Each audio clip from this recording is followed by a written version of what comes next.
Swifty on the beat.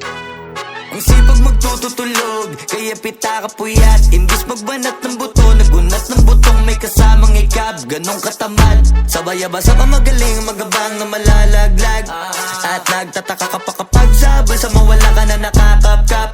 Clap, clap, clap, ang hilig mo sa ka muna. Kaya imbis sa lapian nakuha mo muta. Punto ko sana makuha, na baka sa kakahiga mo ay diyan ka makuba. Anong mission mo sa lupa? Magpatigas ng batuta, paramihin ang populasyon. Ganyan ba talaga pag walang ambisyong mataas? Di nalulula, buti patupa, napapastol.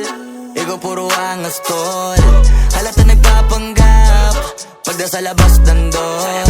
Iba-ibang palabas, kaya madalas mag-mall. Akala mo lang nakahabol ka na, pero di ka pa nakakascore. Di lang pala yung tulog yung pwedeng may mapanaginipan.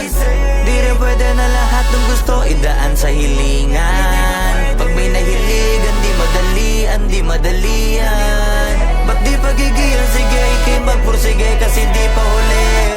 Pero sa'yo yan nakadepende, di yun nakabase ka sa swerte. Di laging pa pwede na, yung pwede lang kung pwede nga. Isipin na walang bagay na hindi pwede. Siyempre, di araw-araw 25 na Disyembre. Darating at darating ang peste, yan ang dapat mong pagandaan. Kasi buti pa yung leche, plano may plano kahit leche. Akala ko ayaw mo ng dilata, pero lagi ka nakahilata. Kala ko ayaw mo tumunganga, pero inuuna mo bunganga. Kala ko gusto mo ng biyaya, pero lagi ka nakatihaya. Sarili mo din ang dinadaya, kasi sa katamaran mo siya niyaya.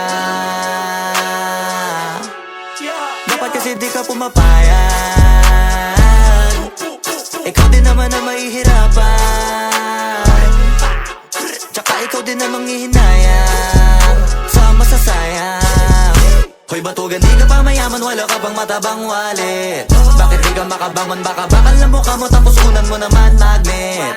Pahiga-higa lang sa higa, ang kala mabiyaya sa iyo ang kusang lalapit. Iba ka hanip, di nagpapanik. Sanay ka bang walang budget o sadyang wala ka lang target? Yung iba namang mga tamad ay meron din kakaibang mindset. Kaso lang hindi natin alam kung utak ba talaga nila ang ginagawa.